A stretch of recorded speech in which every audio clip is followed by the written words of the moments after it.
कौन सा धर्म बड़ा है और किस गुरु से दीक्षा लेने पर मुक्ति मिलेगी। तो सबसे पहले यह समझते हैं किस गुरु से दीक्षा लेने पर मुक्ति मिलेगी।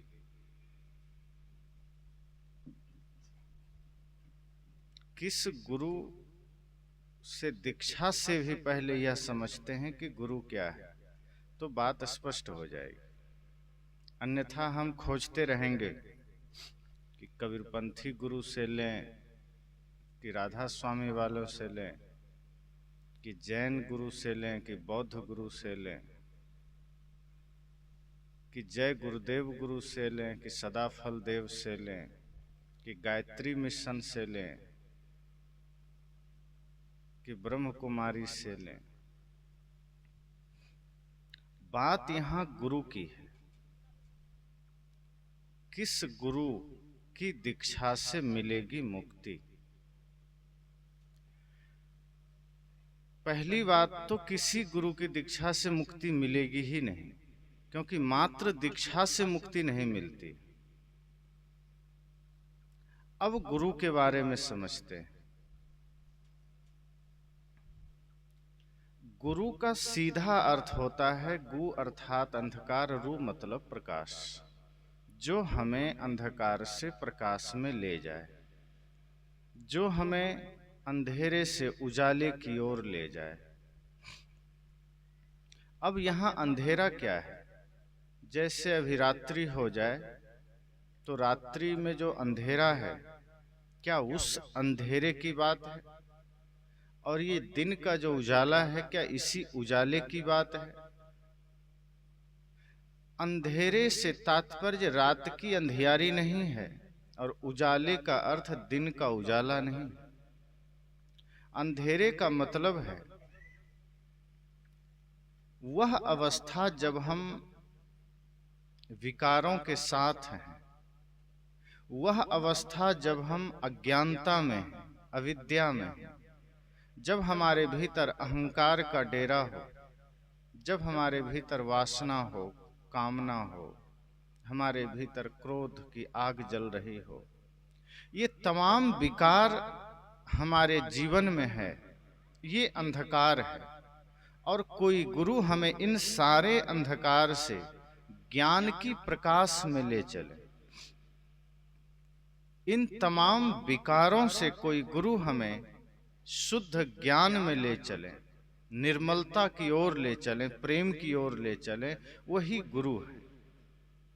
और ऐसे गुरु अगर हमारे जीवन में हैं तो वो मुक्ति का रास्ता बता सकते हैं, मुक्ति दे नहीं सकते। अगर हम यह सोचते हैं कि गुरु हमारे हाथ में जैसे कोई वस्तु कोई दे देता है, अभी जिनको प्यास लगे अभी पानी दिया जा रहा है, इसी तरह से अगर हम यह सोचते हैं कि मुक्ति भी ऐसा ही कोई पैकेट बंद, कोई डब्बा बंद कोई वस्तु है जो हमें गुरु आके हाथ में दे देंगे या सिर पर हाथ रखेंगे और हमारे भीतर उतर आएगा, ऐसा नहीं। मुक्ति का मतलब है वह अवस्था जहां मन पूर्ण निर्मल हो। मुक्ति की अवस्था का अर्थ है वह समय जब हम संपूर्ण रूप से विकारों से रहित हैं, वासना से रहित हैं, क्रोध से रहित हैं, तमाम प्रकार के विकारों से रहित अवस्था, मन की परम निर्मल अवस्था मुक्ति की अवस्था है, जहां ना किसी के प्रति राग रह जाए, ना किसी के प्रति द्वेष रह जाए, जहां ना किसी के प्रति मोह रह जाए, ना किसी के प्रति भयंकर दुश्मनी रह जाए, सुख की लालसा ना हो, दुख का कोई डर ना हो, कोई खेद ना हो, सुख दुख से कोई परे परम पद, सो पद है सुखदाई, साहब ने कहा। मुक्ति वह अवस्था है जहां किसी भी चीज का ना लालच हो, ना किसी चीज का भय हो, ना सम्मान की लालसा हो, ना अपमान का भय हो। जब वह अवस्था आती है वो मुक्ति की अवस्था है। और जब गुरु हमें इस अवस्था में ले चले वही गुरु है। तो मुक्ति कोई हमें दे नहीं सकते। किसी भी गुरु के पास चले जाइए, वो मुक्ति का मार्ग बता सकते हैं। अगर कोई गुरु कहते हैं कि मेरे पास आओ, मैं जो मंत्र दूंगा उसी से मुक्ति मिलेगी, तो समझ जाइए कि उसने मुक्ति का अर्थ जाना ही नहीं। क्योंकि बहुत से लोग हैं जो कहते हैं कि हमारे मंत्र से ही मुक्ति मिलेगी, हमारे पंथ में ही मुक्ति मिलेगी, धरती पर दूसरी कोई जगह नहीं है जहां मुक्ति मिल सके। इसका मतलब ये हुआ कि मुक्ति पर उसने कॉपीराइट करा लिया कि वो मेरे ही मत पंथ में मिलेगी, मेरे ही गुरु के पास मिलेगी। जैसे कोई मोबाइल है, सैमसंग का मोबाइल है, तो सैमसंग की कंपनी ने उसे बनाया है, तो सैमसंग कंपनी का कॉपीराइट है मोबाइल पर, दूसरी कंपनी उसको बना नहीं सकती। दूसरे लोग बेचेंगे भी तो सैमसंग के नाम से ही बेचेंगे, वो उसका पावर है, उसका अधिकार है। इसी तरह अगर कोई गुरु कहता है कि मुक्ति सिर्फ मेरे पंथ या मेरे गुरु के पास मिलेगी, इसका मतलब मुक्ति उसी ने कॉपीराइट करवाया है, दूसरे को मिलना ही नहीं। और मुक्ति कोई वस्तु नहीं है जो कोई कॉपीराइट करा सके। मुक्ति वह अवस्था है जहां हम पहुंचते ही तप के बाद हैं, जहां हम पहुंचते ही ध्यान के बाद हैं, जहां हम पहुंचते ही हैं तपस्या के बाद, साधना के बाद। वह ऐसे नहीं मिल जाता। पढ़ाई में तो कोर्स चलता है, चलो 2 साल का है, 4 साल का है, 6 साल का है, कि कोई बच्चा 4 साल मेहनत किया तो कोई डिग्री प्राप्त कर लेता है। कोई कंप्यूटर सीखता है, 6 महीने का, 9 महीने का, 12 महीने का कोर्स होता है। मुक्ति का कोई कोर्स नहीं है कि ये 3 महीना कोई गुरु के पास चला गया तो मुक्ति मिल जाएगी।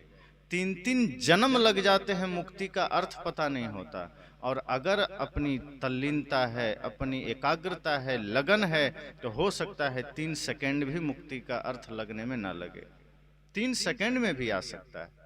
ये ऐसा ही है जैसे किसी गुफा में अंधकार हो और वो हजारों साल से उसमें कोई दिया न जला हो, हजारों साल से अंधेरा हो, और अचानक उसमें कोई जाएगा और दिया जला दे, बल्ब जला दे। कितना समय लगेगा उस अंधेरे को दूर होने में? 1 सेकंड भी नहीं लगेगा। भले ही 1000 साल से गुफा में अंधियारी थी, भले ही हजारों साल से उसमें कोई दिए न जले थे, लेकिन सेकंड भी नहीं लगेगा, दीप जला और अंधेरा खत्म। लेकिन दिए जलाने के अलावा उसमें जितने भी उपाय किए गए, उससे अंधेरा दूर नहीं होगा, वो जन्म जन्म लग जाएंगे। कोई कितनी भी कोशिश कर ले, अगर उसने दिए नहीं जलाए, बल्ब नहीं जलाए, तो अंधेरा नहीं मिटेगा। हमारे जीवन में यही बात है। ज्ञान का दीप अगर अभी जल गया, ध्यान का दिया अगर अभी जल गया, तो अनादि काल का जो बंधन है, अनादि काल का जो अंधकार है, वो दूर हो जाएगा। और यदि नहीं जला पाए, सिर्फ बाहर बाहर रह गए मुक्ति के, सिर्फ नाम जप में लगे रह गए, तीर्थ में स्नान करने में लगे रह गए, सिर्फ ज्ञान के अहंकार में रह गए, बाहर बाहर सत्संग चलता रहा, बाहर बाहर पूजा चलती रही, तो जन्म जन्म बीत जाएंगे, मुक्ति कभी मिलेगी ही नहीं। तो कोई गुरु मुक्ति देते नहीं है, मुक्ति का मार्ग बताते हैं कि इस प्रक्रिया से आप मुक्ति को पा जाएंगे। और उसके लिए कोई विशेष मंत्र भी नहीं है कि इसी मंत्र से मुक्ति मिलेगी। मुक्ति के लिए साधना है, ध्यान है, तप है, त्याग है। मुक्ति के लिए मन की निर्मलता है, और मन की निर्मलता जिस वाणी से आ जाए, गुरु के जिस शब्द से आ जाए, वही पर्याप्त है। और फिर इसकी और भी गहरी प्रक्रियाएं हैं, जहाँ जड़ चेतन को समझना है, मैं कौन हूँ समझना है, जगत से मेरा संबंध क्या है समझना है। धीरे धीरे जब इस प्रकार हम समझते समझते शरीर की आसक्ति से हमारा मन अलग होता है, फिर नाम रूप की आसक्ति से हमारा मन अलग होता है, फिर मन से हमारा चित्त अलग होता है, फिर बुद्धि से हम अलग होते हैं, और जब सबसे अलग होते होते जब सारी चीजें अलग हो जाती है, तब अंतिम में जब कुछ भी अलग करने जैसा ना बचे, तो समझना वो मुक्ति की अवस्था है, जहाँ कुछ भी संख्या ना बचे, कुछ भी गणना ना बचे, कुछ भी गिनती ना बचे, जिसे अलग किया जा सकता है। अब आप सोचिए कि क्या क्या अलग किया जा सकता है। धन दौलत परिवार संसार छूट सकता है, छोड़ना है, नहीं छोड़ेंगे तो खुद छूट जाएगा, वो अलग हो सकता है। शरीर को हम स्वयं से अलग कर सकते हैं, ये भी अलग हो जाएगा, नाम अलग हो जाएगा, रूप अलग हो जाएगा, मन अलग हो जाएगा, बुद्धि अलग हो जाएगी। जब सब अलग हो जाए तो केवल जब आत्मा बचती है जिसे अलग नहीं किया जा सकता, तो जब सिर्फ आत्मा है वो मुक्ति की अवस्था है। जैसे आप यहां से राजधानी जाना चाहें तो मेन सड़क पर, मुख्य मार्ग पर आप जब जाते हैं तो साइड में पत्थर लगा है, मील का पत्थर, किलोमीटर वाला, उसमें लिखा होगा रायपुर की दूरी जो भी 40-50 जो भी होगी, तो उसमें जो लिखा है, तो जब तक कोई संख्या लिखी है उसमें, तब तक आप रायपुर से दूर हैं। अगर उसमें 50 लिखा है, इसका मतलब आपसे रायपुर की दूरी 50 किलोमीटर की है, आप दूर हैं 50 किलोमीटर। उसमें 49 लिखा हो तो भी आप दूर हैं, उसमें 10 लिखा है तब भी आप दूर हैं। लिखा जरूर है पर वो रायपुर नहीं। कोई ये समझे कि नहीं लिखा है रायपुर तो हो सकता है यही होगा, और सीने से लगा ले पत्थर को कि मिल गया रायपुर, पहुंच पाएगा? लेकिन वो 10 के बाद जिस पत्थर में 9 होगा वो भी रायपुर नहीं है। आगे बढ़ेंगे आप, 8 लिखा होगा वो भी नहीं है, 7, 6, 5, 4, 3, 2, 1 है रायपुर, 1 में भी रायपुर नहीं है। मतलब जब तक संख्या है आप रायपुर से दूर हैं, लेकिन जिस जगह लिखा होगा 0 यानी सब खत्म, अब आप हैं रायपुर में। यही हमारे जीवन की प्रक्रिया है। जब तक रिश्ते नाते नाम रूप शरीर मन बुद्धि है, तब तक हम अपने आप से दूर हैं, तब तक केंद्र से दूर हैं, परिधि में हैं। और जब एक एक नाम रूप हटाते गए, शरीर हटाते गए, धन दौलत हटा, बुद्धि भी हट गई, वो अवस्था मुक्ति की है। और वो साधना से आती है, वो किसी गुरु की कृपा से नहीं आती। वो गुरु की कृपा इतनी है कि आपको उन्होंने चाबी दे दी मुक्ति की, उन्होंने रास्ता दे दिया, आपको हाथ में दिया दे दिया कि अब इसको प्रज्वलित करो, आगे बढ़ जाओ। उन्होंने दे दिया कि मन को साधो, उन्होंने सूत्र दे दिया कि ज्ञान के पथ पर चलो। अब हम सोचते हैं लेटे लेटे मुक्ति घटित हो जाए, तो पहली बात तो संभव ही नहीं। तो अगर यह ख्याल मन में आए कि कोई गुरु हमें मुक्ति देंगे, तो गुरु मुक्ति नहीं देते, गुरु मुक्ति का मार्ग देते हैं, गुरु मुक्ति का रास्ता देते हैं कि किस तरह से पहुंच पाओगे। कोई भी व्यक्ति अनुभव आप अपना दे सकते हैं, रास्ता बता सकते हैं, पहुंचना खुद को पड़ता है। जैसे इस सत्संग का जो आनंद आपको मिल रहा है, कोई आदमी घर बैठा होगा तो आप सिर्फ यहाँ के आनंद को बता सकते हैं कि मुझे ऐसा आनंद मिला, अगर तुम आते तो तुम्हें भी ऐसा मिलता, लेकिन यह सेम यही आनंद घर में उसको नहीं मिलेगा। इस आनंद के लिए उसको यहाँ आना पड़ेगा। और यदि कोई सोचे कि नहीं यही मैं उसे घर पर दे दूंगा, नहीं मिलेगा। घर का जो आनंद है वो उसे बाजार में नहीं मिलेगा। तो जहाँ जो चीज उपलब्ध है, जहाँ जिसका आनंद मिल सकता है, वो वहाँ जाने से मिलता है, वो कोई दे नहीं सकता है। कोई सोचे कि नहीं इस आनंद को मैं एक बक्से में भर के उसको घर पहुँचा देता हूँ, तो होगा क्या कि यहाँ एक खाली बक्सा लाइए और खोल के इसे लगा दीजिए, ये सारा आनंद उसमें भर जाएगा। अब बक्सा ले जाकर उसको घर में दीजिए, खोलो, तुमको भी मिलेगा। क्या मिलेगा? खाली बक्सा पहुंच जाएगा, आनंद नहीं पहुंचेगा। जो पहुंचाना था वो तो नहीं पहुंचेगा, बक्सा पहुंच जाएगा। यही होता है। गुरु जो मुक्ति का मार्ग शास्त्रों में लिख कर बताते हैं, किताबों में लिख कर बताते हैं, तो किताबें तो पहुंच जाती है, मुक्ति नहीं पहुंचती है। रास्ता पहुंच जाता है, सिर्फ हाँ इस रास्ते से चलना पड़ेगा, मन को पवित्र करना पड़ेगा। तो अगर कोई यह सोचे कि मुक्ति किस गुरु से मिलेगा, तो गुरु वही जो अंधकार से प्रकाश की ओर ले जाए, गुरु वही जिनका जीवन निर्बंध है। सच्चा गुरु वही है जिसके हृदय में समस्त सृष्टि के प्रति करुणा है। गुरु वही है जो संसार में रहते हुए कमल की तरह है। कीचड़ में कमल रहता है लेकिन कीचड़ से अलग रहता है। तो गुरु वही है जो इस संसार में है लेकिन संसार उनके अंदर नहीं है। गुरु वही है जो है इसी जगत में, लेकिन यह जगत उनमें नहीं है। फर्क ज्यादा कुछ नहीं है। सकल सूरत वैसा ही, कपड़े वैसे ही, रहन सहन वैसा ही, खान पान लगभग वैसा ही, आना जाना वैसा ही। अंतर सिर्फ इतना है कि जो सच्चे गुरु हैं उनमें वो माया नहीं है, उनमें संसार नहीं है, उनमें विकार नहीं है, वो निर्मल है। उनका एक एक कृत्य मानव कल्याण के लिए है, उनका एक एक चिंतन मानव कल्याण के लिए है, उनकी एक एक साधना प्राणी मात्र के त्राण के लिए है। तो ऐसे सच्चे गुरु जिनके हृदय में समस्त सृष्टि के लिए करुणा है, ऐसे गुरु जिनके हृदय में समस्त सृष्टि के लिए प्रेम है, वही बात सदगुरु कबीर कहते हैं। सदगुरु कबीर के हृदय में समस्त सृष्टि के लिए करुणा है, प्रेम है। वे कहते हैं, मैं रोबो इस जगत को, मोको रोवे न कोई, मोको रोवे सो जना जो शब्द विवेकी हो। वे कहते हैं, मैं इस जगत के लिए चिंतित हूं। इतना विराट हृदय, इतना विशालतम सागर से भी बड़ा दिल सदगुरु कबीर का, किसी से लेश मात्र भी नफरत नहीं। कोई गाली भी दे रहा है, उनके प्रति उनके हृदय में अगाध प्रेम है, अविचल शांति है उनके जीवन में। लेकिन करुणा इतनी है कि किसी के कष्ट को देखकर उनका हृदय द्रवित हो उठता है। लोगों के दुख को देखकर सदगुरु कबीर का हृदय द्रवित हो रहा है। वे कहते हैं कि जब मैं जगत को देखता हूं, जब लोगों की पीड़ा को देखता हूं, जब मैं लोगों के कष्ट को देखता हूं, तो मेरे हृदय में हलचल होती है, मुझे रोना आता है।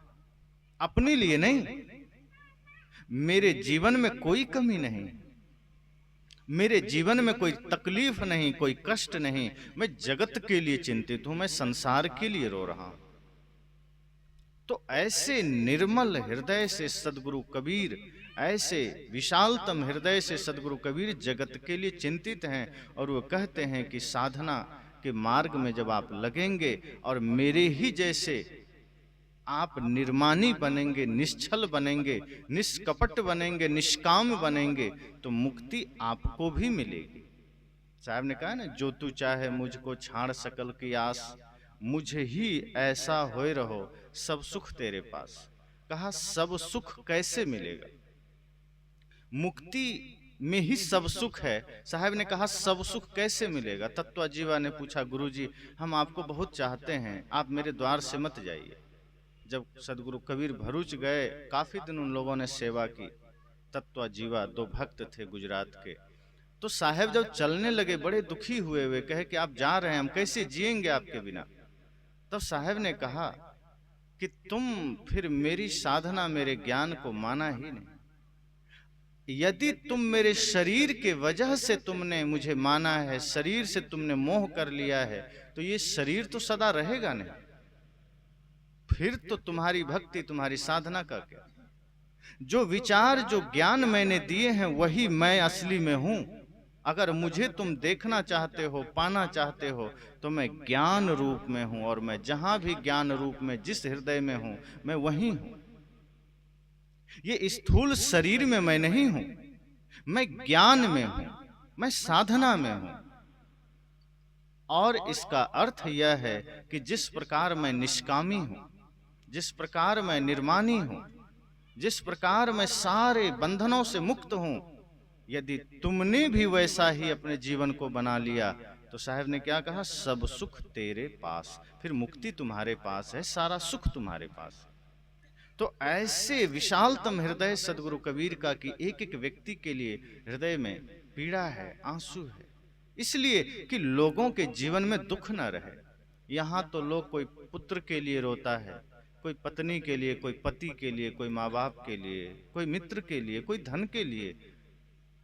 समाज और राष्ट्र के लिए आंसू निकले, इतना तक संभव नहीं होता। सदगुरु कबीर कहते हैं, संपूर्ण मानवता के लिए मेरे हृदय में आंसू, प्राणी मात्र के लिए आंसू है। सोचिए उनका प्रेम, उनका हृदय कितना विराट रहा हो। तो ऐसे गुरु अगर हमें मिल जाएं तो मुक्ति संभव है। ऐसे गुरु से हमें मुक्ति संभव है जिनके हृदय में लेश मात्र राग नहीं, द्वेष नहीं। साहब तो कहते हैं कबीर खड़ा बाजार में, सबकी मांगे खैर ना काहू से दोस्ती ना काहू से बैर। वे कहते हैं मैं बाजार में खड़ा हूं, मैं सबकी खैरियत चाहता हूं, मैं सबका हित चाहता हूं, किसी का अहित नहीं चाहता। उन्होंने पंडितों पर कहा, मौलवियों पर कहा, लेकिन उसके सुधार के लिए कहा, नफरत में नहीं कहा। जहां आडंबर था साहब ने कहा, घृणावश नहीं कहा। साहब कहते हैं मेरा कहना ठीक वैसा ही है जैसे उन्होंने कहा है ना, गुरु कुम्हार शिष्य कुंभ है, गढ़ी गढ़ी काढ़े खोट, और अंदर हाथ सहार दे बाहर मारे चोट। वे कहते हैं मैं ऐसे ही कहता हूं, अंदर से मैं प्रेम का सहारा दे रखा हूं, बाहर से मैं ज्ञान का थपेड़ा दे रहा हूं, ताकि कोई अज्ञानी न रहे, ताकि कोई भ्रम टिक न सके, ताकि आडंबर मुक्त समाज हो सके, ताकि जातिवाद छुआछूत मुक्त समाज हो सके। इसलिए मैं अंदर से प्रेम का हाथ लगा रखा हूं, अंदर से अपना करुणा का हाथ लगा रखा हूं, ऊपर से मैं थपेड़े दे रहा हूं। तो जब भी उन्होंने मुल्ला पंडित को फटकारा कहा, तो उसके पीछे उनका ध्येय इतना था कि हमें इस समाज को अज्ञानता से मुक्ति देना है, हमें इस समाज को पाखंड से मुक्ति देना है, आडंबर से मुक्ति देना है। जब हमारे शरीर में कोई घाव हो जाए, कोई फोड़ा हो जाए, तो हम क्या करते हैं? डॉक्टर के पास जाते हैं। डॉक्टर निकालता है कैंची, सारे औजार। अब जो आदमी गया है, मरीज डर के भाग जाए कि डॉक्टर ने कैंची निकाल लिया, पता नहीं मार देगा, क्या करेगा, तो क्या होगा? फिर उस पीड़ा से मुक्ति नहीं पा सकता, उस घाव के दर्द से, उस घाव के परिणाम से वो हो सकता है भयंकर कैंसर में तब्दील हो सके। तो डॉक्टर का कैंची, डॉक्टर का औजार इसलिए नहीं है कि उस आदमी को मारना है। डॉक्टर के पास जो कैंची है उसका ध्येय यह है कि मरीज को उसके घाव से मुक्ति मिल सके, मरीज को उसकी पीड़ा से मुक्ति मिल सके, और डॉक्टर अपने कैंची से, अपने औजार से उसकी सर्जरी करके उस घाव को निकाल देता है, शरीर स्वस्थ हो जाता है। सदगुरु कबीर ने जब अपना ज्ञान का थपेड़ा दिया तो वहां दिया है जहां आडंबर था। सदगुरु कबीर ने फटकारा अगर मुल्ला मौलवी को, पंडित को, तो वहां फटकारा जहां उन्होंने जातिवाद के नाम पर समाज को नीचा दिखाया, जहां छुआछूत के नाम पर समाज को विभक्त किया। सदगुरु कबीर की फटकार वहां थी जहां भाग्य और भगवान बाद का डर दिखाकर समाज को गुमराह किया गया। तो सदगुरु कबीर ने अपना थपेड़ा वहां दिया है जहां मानवता गिरी जा रही थी, जहां मानवता की हत्या हो रही थी। साहब ने तो प्राण का काम किया, साहब ने तो मानवता की रक्षा के लिए फटकार भी लगाई, लेकिन प्रेम का हाथ लगा के, नफरत वश नहीं, घृणा वश नहीं। आज हम कई जगह देखते हैं लोग बोलने लगते हैं तो इतनी घृणा में बोलने लगते हैं कि जिनको समझना था वो भी दुश्मन बन जाते हैं। हमारा ज्ञान कभी नफरत के साथ ना हो, और जहां नफरत आ गया वो ज्ञान ज्ञान रहा ही नहीं, वो तो फिर कचड़ा हो गया। कोई भी ज्ञान नफरत युक्त नहीं हो सकता। ज्ञान मतलब जिसमें सिर्फ श्रद्धा है, प्रेम है, अनुशासन है, जिसमें करुणा है, वही ज्ञान ज्ञान है। जिस ज्ञान के पीछे ध्येय नफरत का हो गया, दूसरे को नीचा दिखाने का भाव आ गया, वो ज्ञान हो ही नहीं सकता, वो फिर मुक्ति का मार्ग नहीं हो सकता। तो सदगुरु कबीर ऐसे गुरु हैं जिन्होंने समाज को मुक्ति का मार्ग दिया, लेकिन जहां गलत था वहां फटकार लगाई, लेकिन प्रेम के साथ, हाथ लगा करके, घृणा नहीं किया। आज बहुत से लोग हैं राम से नफरत कर लेते हैं, पर सदगुरु कबीर ने कहा राम गलत नहीं। ये अलग बात है कि चेतन आत्मा को उन्होंने राम कहा, लेकिन उन्होंने ये भी नहीं कहा कि अगर दशरथ पुत्र हैं तो वो गलत हो गए, उनसे जो अच्छा ले सकते हो अच्छा ले लो, नफरत क्यों करना। हम कमियां खोजने में लग जाते हैं। समस्या यह है कि हमारे पास दो दृष्टि है। एक दृष्टि ऐसी है कि जैसे आप सड़क में जा रहे हैं, कहीं कंकड़ पड़ा हुआ है, उसी कंकड़ में हीरा पड़ा हुआ है, सोना पड़ा हुआ है। तो आदमी की ये दृष्टि कितनी तेज है कि वो कंकड़ से मतलब नहीं रखता, कंकड़ को देखता भी नहीं, वहां से सोना उठाया, हीरा उठाया, चल देता है। कंकड़ से कोई घृणा नहीं, कोई मतलब नहीं, जानता है मेरे काम का नहीं। सामान्य सड़क में पड़े हुए कंकड़ के बीच आप हीरा देख लेते हैं, उस हीरे को आप उठा लेते हैं, लेकिन किसी महापुरुष में कंकड़ ही क्यों देखते हैं, उसमें पड़े हुए हीरे को हम क्यों नहीं देखते, उसमें पड़े हुए शुद्ध आचरण रूपी सोने को हम क्यों नहीं देखते। जो सड़क के कंकड़ से हमें कोई वास्ता नहीं है, सड़क की गंदगी से हमें कोई वास्ता नहीं है। आप जाएं और कहीं घूर पड़ा हो कूड़ादान और वहीं पर 500 का नोट पड़ा हो, तो आदमी क्या करेगा, कचरा उठाएगा कि नोट उठाएगा? नोट उठाएगा, कचरा को ध्यान भी नहीं देगा, जल्दी उठा के भागेगा। और हम जब किसी व्यक्ति को देखना हो तो कचरा ही उठाएंगे, उसकी बुराई उठाएंगे, उसके दोष निकालेंगे कि ये आदमी का दोष कितना है, इस आदमी में कमियां कौन कौन सी है। हम खुद कमियों का पिटारा भरे बैठे हैं और दोष हम राम कृष्ण में निकालते हैं, बुद्ध महावीर कबीर में निकालते हैं, हम उन महापुरुषों की कमियों को निकालते हैं। हमें अपनी कमियों का ज्ञान नहीं है। सदगुरु कबीर कहते हैं, नहीं सार सार को गही रहे देई असार बहाए। साहब ने कहा नफरत तो करना ही मत। नफरत आप तभी करते हैं जब आपके हृदय में नफरत होती है, बाहर से नफरत नहीं आती। और इस हृदय में नफरत को कभी जगह मत दीजिए। गुस्सा आप तभी करते हैं जब आपके हृदय में गुस्सा है, गुस्से को हृदय में जगह मत दीजिए। साहब कहते हैं सार ग्राही बनिए, जहां सही है ग्रहण कर लीजिए, जो गलत है छोड़ दीजिए। तो जो सच्चे गुरु हैं वो संपूर्ण समाज, संपूर्ण जगत के लिए हमें एक रास्ता देते हैं जीने का। वो नफरत नहीं सिखाते, वो घृणा नहीं सिखाते, वो ये नहीं कहते हैं कि सिर्फ मेरी ही पूजा करना, बल्कि वो तो कहते हैं जीव दयारु आत्म पूजा, संपूर्ण जीवों की पूजा करो, सभी आत्मा की पूजा करो, सभी महापुरुषों का सम्मान करो। और जो नकली गुरु हैं वो कहेंगे देखना दूसरे संप्रदाय में मत जाना, दूसरे गुरु को घर मत बुलाना, दूसरे संत को हाथ मत जोड़ना, मेरी ही पूजा करना, मुझे ही दक्षिणा देना, मेरे ही पास आना, क्योंकि मुक्ति का ठेका मैंने ही लिया है। तो समझ जाइए कि ये ठग हैं। असली गुरु वो हैं जो कहे ये संपूर्ण संसार ही एक शास्त्र है, जहां से अच्छा मिले ग्रहण कर लो, जो भी संत मिले चरण स्पर्श कर लो, आशीर्वाद ले लो, जहां भी दो बातें बढ़िया मिल जाए ले लो।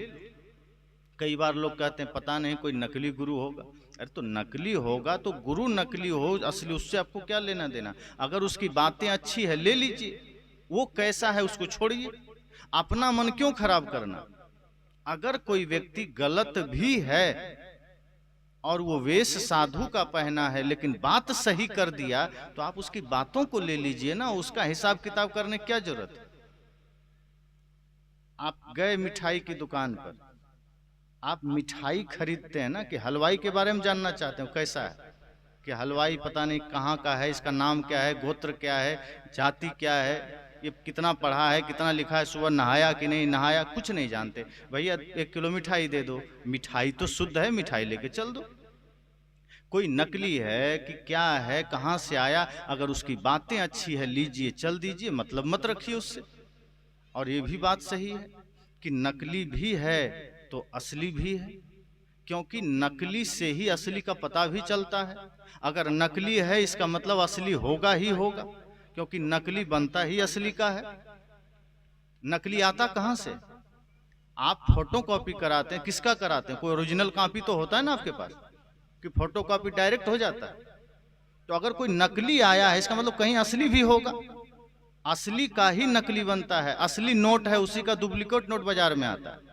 असली गहने देखकर ही नकली गहने बनते हैं। इसका मतलब वो नकली ही असली का परिचय दे रहा है कि निश्चय ही कोई असली है संसार में, असली भी इसी जगह है, नकली ही आपको असली का रास्ता बताता है। साहब कहते हैं सार ग्राही बनिए, और जिसके कर्म गलत हैं उसकी उपेक्षा कर दीजिए, नफरत मत करिए।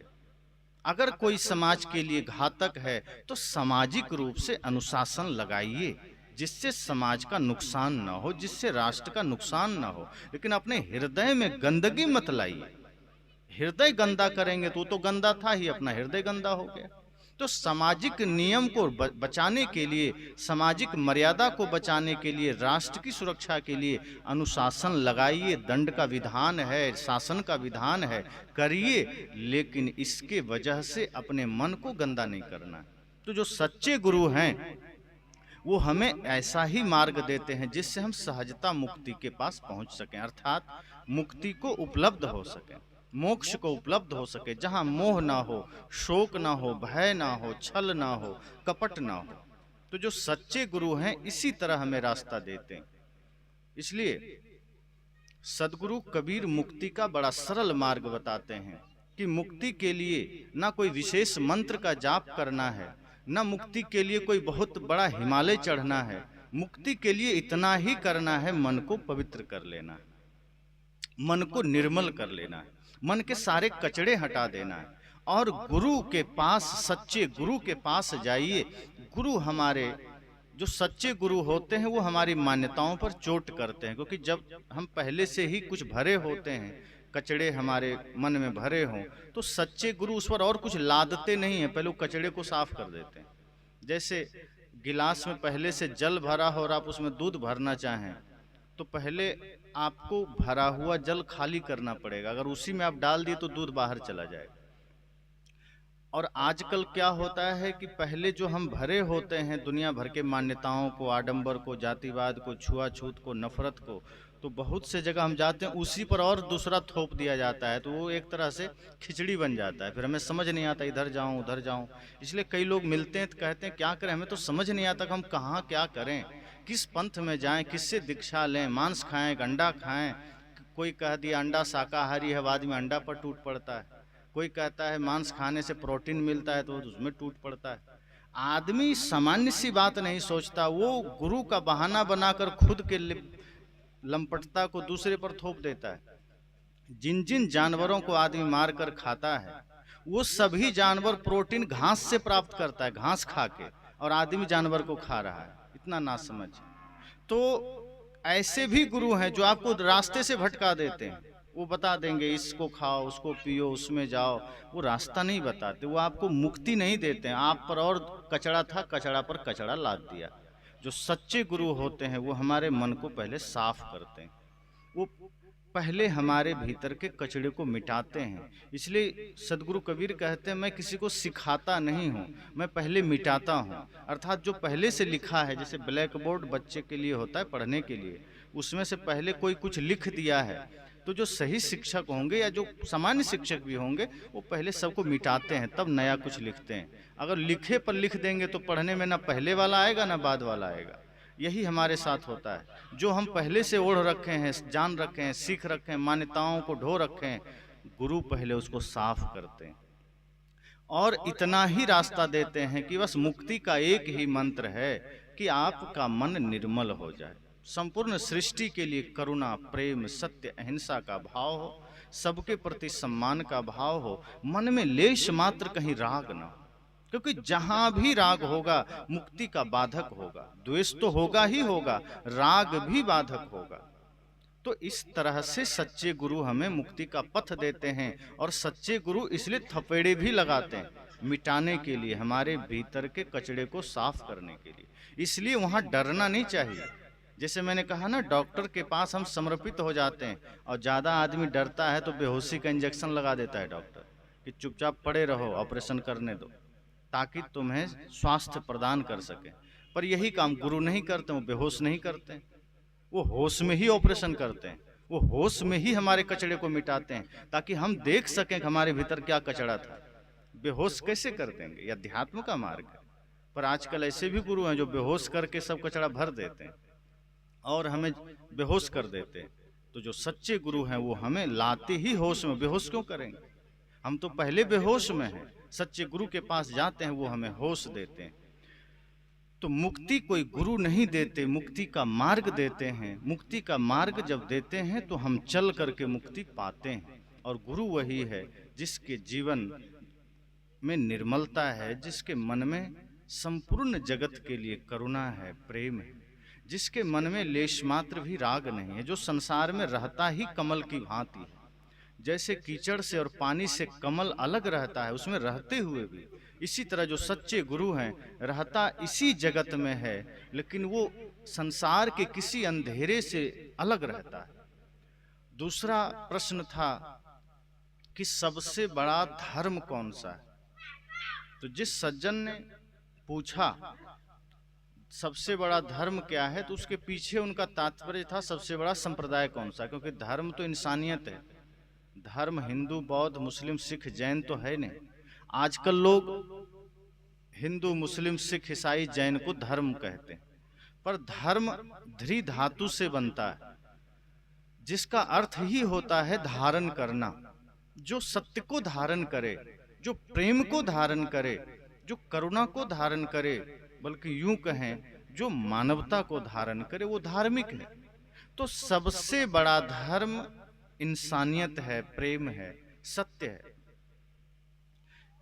जब हम इंसानियत कहते हैं, जब हम मानवता कहते हैं, तो उसी इंसानियत में सत्य आ जाता है, उसी इंसानियत में प्रेम आ जाता है, उसी में करुणा आ जाती है, अहिंसा आ जाती है, दया आ जाता है, भक्ति आ जाती है। इंसानियत का मतलब सिर्फ इतना सा नहीं होता कि कोई प्यासा मिला एक गिलास पानी दे दिए कि इंसानियत निभाया, कि किसी का एक्सीडेंट हुआ तो उसको रोड से उठा के अस्पताल पहुंचा दिए। इंसानियत बड़ा गहरा शब्द है। इंसानियत को अगर हम विराट अर्थ देंगे तो वो संपूर्ण रूप से उसमें सत्य, अहिंसा, प्रेम, करुणा समाया है। और यदि कोई आदमी सिर्फ किसी को एक गिलास पानी पिलाना इंसानियत समझा, फिर वो इंसानियत नहीं समझा। किसी ने सिर्फ इतना ही कर लिया कि कोई लाचार है, रोड पार करा दिया कि चलो मैंने धर्म कर लिया, तो ये इतना ही धर्म नहीं, इतना ही इंसानियत नहीं। इंसानियत का अर्थ ही है कि जहाँ प्रेम भी है, जहाँ करुणा भी है, जहाँ सत्य भी है, जहाँ भक्ति भी है, जहाँ दया है, तो सबसे बड़ा धर्म इंसानियत है। हिंदू, मुस्लिम, सिख, जैन, बौद्ध, पारसी, ये सारे संप्रदाय हैं, मतपंथ हैं, जो किसी न किसी महापुरुष के द्वारा चलाया गया। फिर एक सवाल आया कि सनातन क्या है, क्योंकि इसे तो किसी व्यक्ति ने चलाया नहीं। तो सनातन भी वही है जिसे हम सत्य कहते हैं, इंसानियत कहते हैं, प्रेम कहते हैं, क्योंकि सनातन का भी अर्थ वही है, जो था, जो है, जो रहेगा, जो मिटता ही नहीं है, जो सत्य है। तो सनातन भी अनादि धर्म है, उसे हम धर्म कहते हैं, वो है। लेकिन उसके अतिरिक्त जो भी है वो मत, पंथ, संप्रदाय है। सनातन धर्म है। हिंदू, सिख, जैन, बौद्ध, मुस्लिम, ये सभी संप्रदाय हैं। अब यह होगा क्लियर कि कोई आदमी कहता है मैं सनातनी हूं, तो क्या वो सनातनी हो गया? कोई कहता है मैं हिंदू हूं, तो क्या वो हिंदू हो गया? सबसे बड़ा धर्म अगर हमारे जीवन में है, अर्थात अगर व्यक्ति के जीवन में प्रेम है, सत्य है, अहिंसा है, करुणा है, तो वो सनातनी है। अगर नहीं है, अब कोई आदमी मांस खा रहा है, कोई माता पिता गुरु का अपमान कर रहा है, कोई जुआ खेल रहा है, कोई शराब का सेवन कर रहा है, कोई अन्य विकारों से ग्रसित है, धर्म का विरोध कर रहा है, अर्थात इंसानियत का दुश्मन बना बैठा है, अब वो कहता है मैं सनातनी हूं, फिर वो नहीं, वो हिंदू भी नहीं। क्योंकि सनातनी होना वंशानुगत नहीं है। जैसे किसी का टाइटल है साहू, बेटा जन्म लिया तो साहू हो जाएगा, उसको मेहनत थोड़े करना है साहू होने में। किसी का टाइटल है यादव, बेटा जन्म लिया, वो ऑटोमेटिक यादव हो जाता है, उसको मेहनत नहीं करना है। कोई यादव बनने के लिए कोई ट्रेनिंग देना पड़ेगा। सेना के लिए ट्रेनिंग है, पुलिस में जाने के लिए ट्रेनिंग है, डॉक्टर के लिए ट्रेनिंग है। लेकिन जो उसका बेटा है, जिस जाति में वो जन्म लिया, ऑटोमेटिक उस जाति का हो जाता है। इसी प्रकार जैसे डॉक्टर बनने के लिए ट्रेनिंग है, मेहनत है, पढ़ाई है, पर जो डॉक्टर होते हैं उनकी पत्नी ऑटोमेटिक डॉक्टरिन हो जाती है। लोग कहते हैं ना डॉक्टर साहब और डॉक्टराइन साहब। और जो वकील हैं, पढ़ करके मेहनत करके वकील बने, पत्नी डायरेक्ट वकील हो जाती है। पति सरपंच बने, पत्नी डायरेक्ट सरपंच साहिबा हो जाती। तो सनातन ऐसा नहीं है कि कोई डॉक्टर बने तो पत्नी डॉक्टरनी हो गई, कोई वर्मा जी हैं तो बेटा वर्मा जी हो गया, ऐसा नहीं। सनातन समझना एक इम्तिहान है, एक प्रशस्ति पत्र है कि जब कोई बहुत अच्छा कार्य करता है समाज में, कोई बहुत बढ़िया विकास करता है हर क्षेत्र में, समाज के लिए, राष्ट्र के लिए, परिवार के लिए, तो उसको एक धन्यवाद पत्र दिया जाता है, प्रशस्ति पत्र, कि हाँ अब तुम इसके योग्य हो। तो सनातन कहलाना, सनातनी कहलाना वंशानुगत नहीं होता है।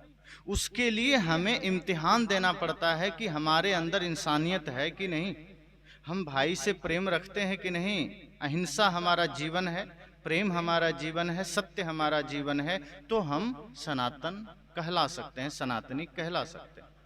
हम हिंसा से दूर हैं, पाप से दूर हैं, गलत भोजन से दूर हैं, नफरत से दूर हैं, तो हम हिंदू कहला सकते हैं। तो सबसे बड़ा धर्म है इंसानियत, सबसे बड़ा धर्म है सत्य, हिंसा, प्रेम, करुणा। जिसके हृदय में है वही इंसान इंसानियत को धारण कर रखा है, और वही वास्तव में इंसान है, वही सनातन है, वही सनातनी है, वही धार्मिक है, वही धर्म है। सबसे बड़ा धर्म, सब संप्रदायों को तो धर्म कह दिया गया कि ईसाई सबसे बड़ा धर्म है, लेकिन वो संप्रदाय है, वो मत है, वो किसी एक व्यक्ति ने चलाया, उसके पीछे लाखों करोड़ों लोग चल पड़े, एक संप्रदाय बन गया। पर धर्म वो होता है जो पूरे सृष्टि में कभी बदलता नहीं, जो कभी बदल ही नहीं सकता। जैसे इस आत्मा का स्वभाव प्रेम है, सत्य है, अहिंसा है, करुणा है, ये कभी नहीं बदलेगा। माया के कारण हम क्रोध को स्वीकार करते हैं, माया के कारण हम विकारी बनते हैं, संसार से संबंध के कारण हमारे मन में अंधकार आता है। लेकिन जब ज्ञान के द्वारा ये अंधकार मिटता है, ये माया हटती है, तो भीतर प्रेम स्वतः मौजूद है, वो प्रकट हो जाता है, सत्य मौजूद है, वो प्रकट हो जाता है। ठीक ऐसे ही जैसे मेहंदी के पत्ते को जब घिसा जाता है तो लालिमा प्रकट हो जाती है, कहीं से डाली थोड़ी जाती है, लेकिन डायरेक्ट तोड़ेंगे तो कहीं दिखेगा नहीं, वो हरा हरा दिखेगा। इसी तरह से भीतर हमारे सत्य है, प्रेम है, अहिंसा है, करुणा है, सब कुछ है, लेकिन वो प्रकट नहीं हो पाता, क्योंकि माया का पर्दा लगा है, अज्ञानता का पर्दा लगा है। संसार के कारण हम इतने ज्यादा माया में लीन होते हैं कि कुछ हमें पता ही नहीं चलता। तो जब सबसे बड़ा धर्म की बात आया तो कहा गया धर्म न दूसर सत्य समाना, कि सत्य के समान कोई दूसरा धर्म नहीं। साहब ने कहा जहां दया तहां धर्म है, जहां दया है वहीं धर्म है, सांच बराबर तप नहीं, सच से बड़ा कोई तपस्या नहीं। और गोस्वामी जी ने कहा कि परम धर्म श्रुति विदित अहिंसा, अहिंसा परम धर्म। तो इससे बड़ा कोई धर्म नहीं है। बाकी संप्रदाय हैं, और संप्रदाय सिर्फ रास्ते बनाते हैं, संप्रदाय सिर्फ हमें मार्ग दिखाते हैं, वो मंजिल नहीं है। संप्रदाय जैसे कहीं आप छोटा सा बगीचा बना लिए, वो जंगल नहीं कहेंगे, वो बगीचा है, किसी ने बनाया। तो जो बनाया जाए, जो निर्मित किया जाए, वो बगीचा है, वो संप्रदाय है। लेकिन जंगल किसी ने बनाया नहीं, वो प्रकृति प्रदत्त है, ऑटोमेटिक है, अनादिकाल से है। जो भी जंगल है वो सदा से है। और जंगल का जो आनंद है, जंगल की जो महिमा है, जंगल का जो सौंदर्य है, वो बगीचे में नहीं आ सकता। बगीचा कृत्रिम है, आपने बनाया है, सीमित है। वो धर्म जंगल की तरह है, वो विराट है, उसमें सब कुछ समाहित है। वो किसी इंसान के द्वारा निर्मित नहीं हुआ, बल्कि धर्म हम धारण करते हैं, जो सत्य है उसे हम धारण करते हैं, और हम भी धार्मिक हो जाते हैं। जब हम संप्रदाय को धारण करते हैं हम सांप्रदायिक हो जाते हैं, जब हम पंथ को धारण करते हैं हम पंथी हो जाते हैं, लेकिन जब हम धर्म को धारण करते हैं तब हम धार्मिक होते हैं। धार्मिक वो नहीं है जो सिर्फ मंदिर आ रहा है, जा रहा है, सत्संग में बैठ रहा है, सत्संग की चर्चा कर रहा है, या धार्मिक कुछ चिन्ह गले में लगा रखा है, शरीर पर लगा रखा है। धार्मिक वो है जिसने इंसानियत को धारण कर रखा है, जिसने प्रेम को धारण कर रखा है, जिसको समस्त प्राणियों के प्रति करुणा है, वो धार्मिक है। तो इस तरह से धर्म का यह अर्थ करना कि हिंदू धर्म है, मुस्लिम धर्म है, जैन धर्म है, तो ये धर्म नहीं, ये संप्रदाय है जो भिन्न भिन्न महापुरुषों के द्वारा समय समय से निर्मित होते हैं और होते रहेंगे। लेकिन धर्म कभी बना नहीं है, कभी बिगड़ेगा नहीं, वो सदा से है। जैसे सूर्य का धर्म उष्णता है, प्रकाश है, वो कभी उससे मिट नहीं सकता, उसी का स्वरूप है। जल का धर्म शीतलता है, वो कभी मिटेगी नहीं। जल की शीतलता को जल से अलग नहीं किया जा सकता, उसका धर्म है। एक आदमी ने कहा कि उसको अगर हम 100 डिग्री तापमान पर गर्म कर दें तब शीतलता चली जाएगी। तो आप 100 डिग्री पर उसको गर्म कर दीजिए, आपको लगेगा कि उसकी शीतलता चली गई है, लेकिन उसी खौलते उबलते जल को आग पर डाल दीजिए, आग बुझ जाएगी। क्यों? क्योंकि उसके स्वभाव में शीतलता मौजूद है, उसने आग को बुझा दिया। वो किसी के संपर्क से गर्म हो गया था, लेकिन जो मूल गुणधर्म उसका है कि आग को बुझाने का, शीतलता का, वो है उसमें, वो मिटा नहीं है। जैसे वायु का धर्म है कोमलता, कभी भी वायु आपको कठोर नहीं लगे, हवा कोमल है सदा से। धरती का धर्म है कठोरता, वो कठोर है। तो जो प्राकृतिक तत्वों का धर्म है वो भी सदा से है, और जो जीव का आत्मा का धर्म है, इंसानियत, प्रेम, सत्य, अहिंसा, ये भी सदा से है। कोई आदमी 24 घंटे क्रोधी नहीं रह सकता। 1 घंटे अगर आप भयंकर क्रोध में हैं, 1 घंटे के बाद वो आदमी बेहोश हो सकता है, परेशान हो सकता है, पागल हो सकता है। क्रोध बहुत देर तक आप संभाल नहीं सकते हैं, लालच बहुत देर तक संभाल नहीं सकते, आपको ब्रेक लेना पड़ता है। लेकिन प्रेम में, सत्य में, ईमानदारी में, अहिंसा में जन्मों जी सकते हैं। उसमें कहीं कोई उद्वेग नहीं है, कोई पीड़ा नहीं है, शांति। इसलिए यही हमारा धर्म है, यही हमारा स्वभाव है। हम अपने स्वभाव के विपरीत होते हैं माया के कारण, हम अपने स्वभाव के परे जाते हैं अज्ञानता के कारण। इसी वजह से साहब ने कहा कि अविद्या का, अज्ञानता का, माया का पर्दा हटाना है सत्संग के द्वारा, ज्ञान के द्वारा, सच्चे गुरु के सानिध्य में जाके। तो सच्चे गुरु वही हैं जो हमें अज्ञानता से मुक्ति देते हैं, रास्ता बताते हैं। वो मोक्ष हमें प्रसाद स्वरूप नहीं देते, मोक्ष का मार्ग देते हैं, ज्ञान का रास्ता देते हैं। जैसे कोई आदमी कमरे में बंद हो और अंदर से उसने दरवाजा लगा दिया है, जो सांकल होता है वो अंदर से लगा रखा है, और किसी ने बाहर से भी लगा दिया। तो गुरु जो है वो क्या करते हैं, वो बाहर का सांकल खोल देंगे, बाहर से जो दरवाजे में लॉक लगा है वो खोल देंगे, लेकिन अंदर जो सांकल उसने खुद लगा रखा है, गुरु उसके खोलने का मार्ग बताते हैं कि वो तुम्हें इस विधि से खोलना है। वो खुद खोल के बाहर आना है। अगर वो अंदर हाथ जोड़े बैठा रहे, गुरु जी आप ही खोल दीजिए, फिर वो बैठा ही रह जाएगा, खोल नहीं सकते। क्योंकि गुरु रास्ता बताते हैं, गुरु के बताए रास्ते पर अगर हम नहीं चले, अगर हमने हाथ जोड़ लिया जैसे लोग करते हैं कि हमें क्या करना सब भगवान करते हैं, वही कराएंगे। किसी आदमी से कहिए सत्संग हो रहा है चलोगे, तो आदमी जो थोड़ा सा लापरवाही जीवन जीता है या थोड़ा भाग्य भगवानवाद के भरोसे जीता है, वो कहता है अरे क्या करें, हमारे भाग्य में होगा और भगवान की इच्छा होगी तो हम जरूर सत्संग में जाएंगे। वो खुद नहीं चाह रहा है, वो तत्पर नहीं है, उसको जाने की इच्छा नहीं है, वो भगवान पर टाल देता है कि भगवान चाहेंगे तो सत्संग में जाएंगे। आप कहते हैं, कई लोग मिले होंगे आपको भी कि चलो सत्संग में, अच्छा भगवान चाहेंगे तो जरूर जाएंगे, लेकिन उसी समय वो बीड़ी पी रहा है तब नहीं कहता है भगवान चाहेंगे तो जरूर पिएंगे, तब अपनी इच्छा चलती है। वो तंबाकू खा रहा है तब नहीं कहता है भगवान की इच्छा होगी तो तंबाकू खा लेंगे। गाली दे रहा है तब नहीं कहता है भगवान की इच्छा होगी तो गाली दे लेंगे। यानी भगवान की इच्छा सिर्फ गलत काम करवाने में। आप बीड़ी पी रहे हैं, भगवान से पूछा? आप तंबाकू खा रहे हैं, पूछा? गाली दिया, पूछा? नहीं। शराब पी रहे नहीं, पूछा? हिंसा कर रहे नहीं, पूछा? कोई चोरी करने जा रहा है, नहीं कहता है भगवान की इच्छा होगी तो चोरी कर लेंगे। सारे गलत काम हम स्वयं करते हैं, मतलब भगवान आपसे गलत काम करवा रहा है। और जब अच्छा काम करना हो तो भगवान की इच्छा की इंतजार कर रहे हैं कि भगवान के पास से लेटर आएगा, आदेश लिख करके। जैसे डीएम कोई लेटर पारित करता है आदेश, तो लेटर में लिख के सब विभाग को भेज देता है, तो आदमी प्रतीक्षा करता है भगवान के ऑफिस से हमारे पास लेटर आए कि हाँ भगवान का मुहर लग गया, आदेश पारित हो गया, अब तुम सत्संग में जा सकते हो, क्योंकि बहुत बड़ा काम करने जा रहे हैं। लेकिन जितने पाप हम करते हैं उसमें कहीं इंतजार नहीं करते भगवान का लेटर आ जाए तब जाएंगे। तब तो बिना लेटर, बिना सोचे पहुंच जाता है, काम करके आ जाता है। तो यही समस्या हमारे जीवन की है कि हम गलत कार्यों के लिए हम इंतजार नहीं करते, हम सोचते नहीं हैं, लेकिन सत्संग में जाना हो तो हम भगवान पर छोड़ देते हैं। और इसीलिए सत्संग में अगर हम आ भी गए गलती से तो हमारे जीवन में कोई बदलाव नहीं आता।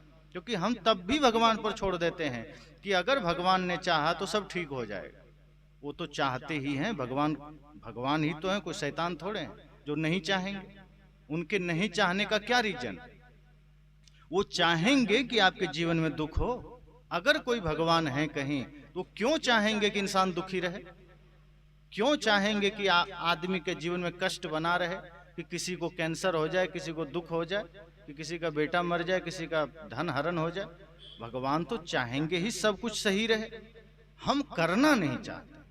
अच्छे कार्य करने का अवसर भी मिल जाए तो हम टाल देते हैं भगवान की इच्छा। भगवान की इच्छा पर हम टाल देते हैं कि सब कुछ भगवान कराते हैं। उनकी इच्छा के बिना पत्ता भी नहीं हिलता, फिर हम सत्संग में कैसे जाएंगे? एक व्यक्ति ने कॉल किया कि हम आपसे मिलना चाहते हैं। तो मैंने कहा, सदगुरु कबीर साधना मंदिर गिद्धेश्वर धाम जमुई में आश्रम है, बिहार के दक्षिण क्षेत्र में, आप आ जाइए। तो कहा इतना दूर कौन जाएगा, जब भगवान चाहेंगे तो जरूर आएंगे। भगवान चाहेंगे तो जरूर आएंगे, मतलब उनका ये कहना था कि आप ही बगल में कहीं आइएगा तो मिल लेंगे। उतना फुर्सत नहीं है कि वहां तक आके मिले। भगवान ने रोक रखा है उनको यहाँ आने से हमारे पास। तो भगवान की इच्छा के बिना कहा कि कुछ होता है महाराज जी? भगवान ही तो चाहते हैं तो हम सब कुछ करते हैं। अब भगवान की इच्छा नहीं होगी तो हम कैसे चले जाएंगे? उन्होंने कहा कि भगवान के इच्छा के बिना इस संसार में एक पत्ता भी नहीं हिलता। मैंने कहा फिर तो ये सारे न्यायाधीश, सारे थाने बहुत गलत कर रहे हैं, क्योंकि उन्हें तो फिर भगवान को न्यायालय में ले जाना चाहिए, थाने में उन्हें बंद करना चाहिए। क्योंकि कोई गलत कर रहा है, दोषी वो तो नहीं हुआ। फिर किसी ने चोरी किया तो चोर दोषी नहीं हुआ, क्योंकि उसके द्वारा भगवान ने करवाया है ना। भगवान के बिना इच्छा के तो कुछ होता नहीं। तो जब भगवान की इच्छा से ही चोरी हुआ तो चोर कैसे दंड भुगत रहा है? फिर तो उस न्यायालय में भगवान को आना चाहिए, उनको जवाब देना चाहिए कि छोड़ दो, मैंने इससे करवाया है। लेकिन ऐसा तो नहीं होता। गलत सारे काम हो रहे हैं तो क्या भगवान करा रहे हैं? इतने अत्याचार हो रहे हैं, अनाचार हो रहे हैं, पाप हो रहे हैं, तो क्या सारे कार्य के पीछे भगवान है? समाज में अपने ही अपनों का दुश्मन बन रहे हैं, क्या भगवान की वजह से बन रहे हैं? आज हमारे इसी भारत भूमि में जहां नारियों की पूजा होती थी, जहां माताएं पूजनीय मानी गई, सृष्टि का आधार मानी गई, आज उसी सृष्टि में, उसी भारत भूमि में जिसकी पहचान सती साध्वियों से थी, वीर वीरांगनाओं से थी, आज उसी भारत के गलियों में माता बहनों को छिपना पड़ता है, डरना पड़ता है कि पता नहीं किसकी कुदृष्टि चल जाएगी। तो क्या ये भगवान करा रहे हैं? हमारी सोच इतनी बिगड़ गई है कि हम गलत काम को भी भगवान पर छोड़ देते हैं कि वही कर रहे हैं। अच्छा करना हो तो भी हम कहते हैं कि उनकी इच्छा होगी तो, और सारे गलत काम उनकी इच्छा से इसका मतलब हो रहे हैं। ये नेता जो भ्रष्टाचार कर रहे हैं, मतलब भगवान की इच्छा शामिल है उसमें। कोई आदमी गलत कर रहा है, मतलब उसमें भगवान की इच्छा शामिल है। किसी माँ बहन बेटी पर कुदृष्टि भगवान की इच्छा से हो रहा है। एक चोर अपना हथियार चला रहा है, एक डाकू अपना हथियार यूज कर रहा है, कोई व्यक्ति किसी का गला काट रहा है, मतलब सबके पीछे भगवान की इच्छा है। ये नासमझी है कि हम कोई भी चीज को भगवान पर टाल देते हैं। सच तो ये है कि अगर कहीं कोई भगवान है वो अच्छा चाहेंगे। भगवान का मतलब ये है जो अच्छा चाहें, अच्छा कराएं। कोई शैतान होगा वही गलत करना चाहेगा, कराना चाहेगा, वही चोरी करवाना चाहेगा, वही भ्रष्टाचार करवाना चाहेगा। तो अच्छे कार्यों के लिए अगर हमने यह फार्मूला अपना लिया कि भाग्य में लिखा होगा तो, या भगवान चाहेंगे तो ये सिर्फ निकम्मापन का निशानी है। वीर पुरुष भाग्य और भगवान का सहारा नहीं लेते। जब राम जी समुद्र किनारे हाथ जोड़े खड़े थे 3 दिन तक और समुद्र ने रास्ता नहीं दिया, तो लक्ष्मण जी ने फटकारा कि आप भी क्या ये जड़ समुद्र के आगे हाथ जोड़े खड़े हैं? कादर मन का एक अधारा, देव देव आलसी पुकारा। कहा ये आलसी लोग का काम है, देव देव पुकारना, भगवान का नाम लेना, जपना, ये आलसी का काम है। लक्ष्मण जी वहां एकदम पुरुषार्थवादी, वो राम जी को फटकार दिए। राम जी भी समझ गए बात सही। विनय न माने जलधि जड़। तब राम जी ने भी कहा कि हाँ, ये समुद्र विनय नहीं मानेगा। उसी में अर्थ है क्या? उत्तर भी है, विनय न माने जलधि। क्यों? जड़, वो जड़ है, जड़ विनय नहीं मानता। इस माइक को हम कहें कि तुम उठ के उधर चले जाओ, मानेगा? और नहीं जाएगा, हम गुस्सा करेंगे तो मेरी बात नहीं मान रहा, तो मूर्खता हमारी है, इसकी थोड़े। ये जड़ है, क्यों मानेगा? हम इसको जैसा चाहें बोलें। हम इसमें अभी प्रवचन कर रहे हैं, तो क्या ये बाद में हमको धन्यवाद देगा कि आपने बड़ी अच्छी बात कही? अब मैं गाली देना शुरू करूं तो बाद में जाके शिकायत थोड़े करेगा कि गाली दे रहा। ये जड़ है, ये इसमें कोई परिवर्तन नहीं हो सकता। इस मोबाइल में मेरी वाणी रिकॉर्ड हो रही है, अब कोई गाली दे रिकॉर्ड करने लगे, मोबाइल थोड़े परेशान होगा कि क्या कर दिया, गाली रिकॉर्ड कर दिया। जो जड़ है उसमें कोई परिवर्तन नहीं हो सकता। तो राम जी जड़ के आगे हाथ जोड़े थे कि रास्ता दे दो, तो लक्ष्मण जी को गुस्सा आया, कहा क्या आलसी वाला काम कर रहे हैं, दैव दैव आलसी पुकारा। ये तो आलसी लोग का काम है, हाथ जोड़े खड़ा हो गया। पुरुषार्थ करिए, मेहनत करिए, रास्ता मिलेगा। तो जो वीर होते हैं वो रास्ता बनाते हैं। भगत सिंह ने रास्ता बनाया। उन्होंने ये नहीं कहा कि हे प्रभु आ जाना, आजादी दिला देना। अगर ये करते तो वो बचे होते, लेकिन उन्होंने अपने प्राणों का मोह नहीं किया, अपने को शहीद कर दिया। कोई बात नहीं। भगत सिंह, चंद्रशेखर आजाद, सुभाष चंद्र बोस, लक्ष्मीबाई, इन्होंने देश के लिए स्वयं को शहीद कर दिया। अगर भगवान के हाथ जोड़ने से काम बनता तो ये 7 लाख वीरों को अपनी शहादत न देनी पड़ती। हमारे भारत की आज़ादी की लड़ाई में वे लोग भी हाथ जोड़ के पूजा कर रहे थे कहीं कि आ जाना हनुमान जी, आ जाना। पर जब भगत सिंह जाने लगे फांसी के फंदे पर, तो कहते हुए गए, कर चले हम फिदा जाने तन साथियों, अब तुम्हारे हवाले वतन साथियों। उन्होंने ये नहीं कहा कि अब कर चले हम फिदा जाने तन साथियों, अब शिव जी के हवाले वतन साथियों। उन्होंने कहा तुम्हारे हवाले, इस देशवासियों के हवाले, क्योंकि हम जिस भाग्य और भगवान के भरोसे हैं वो नहीं आएंगे। देखिए, राम मंदिर कौन बनाया? राम जी आके थोड़े बनाए, अंततः इंसान ही प्रयास किया। और कबीर साहब ने कहा ना, सब घट मेरो साइया। तो जब इंसान अपने भीतर के भगवान को जगा लिया तो वो भगवान मंदिर बना दिया। इंसान जब अपने भीतर के शक्ति को जगा लेता है तो वही राम बन जाता है, वही लक्ष्मण बन जाता है, वही कृष्ण बन जाता है। और जब तक हम कायरता, भगवानवाद, भाग्यवाद की चादर ओढ़े होते हैं, तब तक हमारे आंखों के सामने अत्याचार हो रहा है, पाप हो रहा है। हम अपना काम भी नहीं कर पाते, समाज के लिए क्या करेंगे? फिर हम राष्ट्र के लिए क्या करेंगे? हम मानवता के लिए क्या करेंगे? वही सामर्थ्य सदगुरु कबीर जगाते हैं कि उठो। वेद के ऋषि भी कहते हैं, उत्तिष्ठता जागृत प्राप्य वरान निबोधता। उठो, जागो, खड़े हो जाओ, तैयार हो जाओ, और तब तक लक्ष्य के प्रति दौड़ो जब तक प्राप्त ना हो जाए। ये कायरता की निशानी है कि भगवान चाहेंगे तो हो जाएगा। भगवान कभी गलत नहीं चाहते। वो प्रेरणा संत गुरुजन हृदय में दे रहे हैं कि अपने भीतर जो बैठा हुआ परमात्मा है, जिसको कि कृष्ण भी गीता में कहते हैं, ईश्वर सर्वभूतानां हृदय से अर्जुन तिष्ठति। अर्जुन को शंका हुई कि कृष्ण तो बहुत ईश्वर ईश्वर करते हैं, वो ईश्वर कहाँ रहता है? ईश्वर कौन है?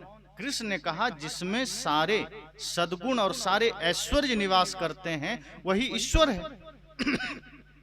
तो अर्जुन ने कहा, भगवान वो रहता कहाँ है? तब कृष्ण ने कहा, ईश्वरः सर्वभूतानां हृदय से अर्जुन तिष्ठति। उन्होंने कहा, सभी भूत प्राणियों के हृदय में। अर्थात हृदय किसके पास है? जितने जीव हैं सबके पास हृदय है। ये माइक में हृदय है, मिट्टी में हृदय है, पत्थर में। मतलब कृष्ण कहते हैं, मिट्टी पानी आग हवा में ईश्वर नहीं रहता, हृदयवान प्राणियों के अंदर ईश्वर रहता है। और यही बात तुलसीदास जी ने भी कहा, प्रकृति पार प्रभु सब उर्वासी। वही है एकदम सेम, कि प्रकृति से परे, ये जड़ प्रकृति से परे प्रभु सबके हृदय में रहते हैं। फिर उस हृदय की पुकार को क्यों नहीं सुनते? फिर उस हृदय की शक्ति को क्यों नहीं जगाते? फिर हाथ जोड़कर कहां बैठे? इसलिए सत्संग में आएंगे तो चेतना जगेगी, लेकिन सत्संग में आने के लिए भाग्य का सहारा नहीं चाहिए, भगवान का सहारा नहीं चाहिए। भगवान तो बनना है। भगवान वो है जो समाज के लिए, राष्ट्र के लिए, मानवता के लिए अपनी सेवा दे सके, जो अपनी शक्ति को जगा सके। एक इंसान अगर अपनी शक्ति को जगा ले तो संत जन कहते हैं कि ये नर ही नारायण बन सकता है। अगर ये माताएं अपनी सोई हुई शक्ति को जगा ले तो यही नारी नारायणी बन सकती। इसलिए सच्चा धर्म इंसानियत है, प्रेम है, सत्य है, अहिंसा है, भक्ति है। जब हम गुरु के पास जाते हैं, सत्संग में जाते हैं, तो इसका रहस्य हमें मिलता है। और हम संकल्प लें कि कि इसे जीवन में धारण करना है। भाग्यवाद और भगवानवाद के भरोसे छोड़ना नहीं, इसको हमें जीना है और श्वास रहते ये काम करना है। इससे पहले कि मृत्यु आकर जीवन लीला समाप्त करे, हमें अपना काम कर लेना है, क्योंकि आएगी मृत्यु, फिर समय नहीं मिलेगा। तो इस सत्र में यही मंगल कामना करते कि मुक्ति और धर्म, मुक्ति कोई गुरु देते नहीं, मुक्ति का पथ बताते हैं। जो गुरु निरहंकारी हैं, निर्मानी हैं, निष्कामी हैं, निष्कपट हैं, जिनका मन निर्मल है, जो गुरु बंधनों से रहित हैं, जो गुरु मान सम्मान से परे हैं, जो कीचड़ में कमल की भांति हैं, वही गुरु हमें मुक्ति का पथ बताते हैं। और ऐसे गुरु के सानिध्य में जाकर अगर हमने मुक्ति का संदेश जाना तो जीवन रहते, श्वास रहते हम मुक्ति का अनुभव कर सकते हैं। और सबसे बड़ा धर्म प्रेम है, सत्य है, अहिंसा है, करुणा है। जब हम उसे धारण करते हैं तब हम सब धार्मिक हो जाते हैं। तो ऐसे धार्मिक बने और ऐसे गुरु की शरण में जाएं जहां हमें मुक्ति का मार्ग मिल सके। बस।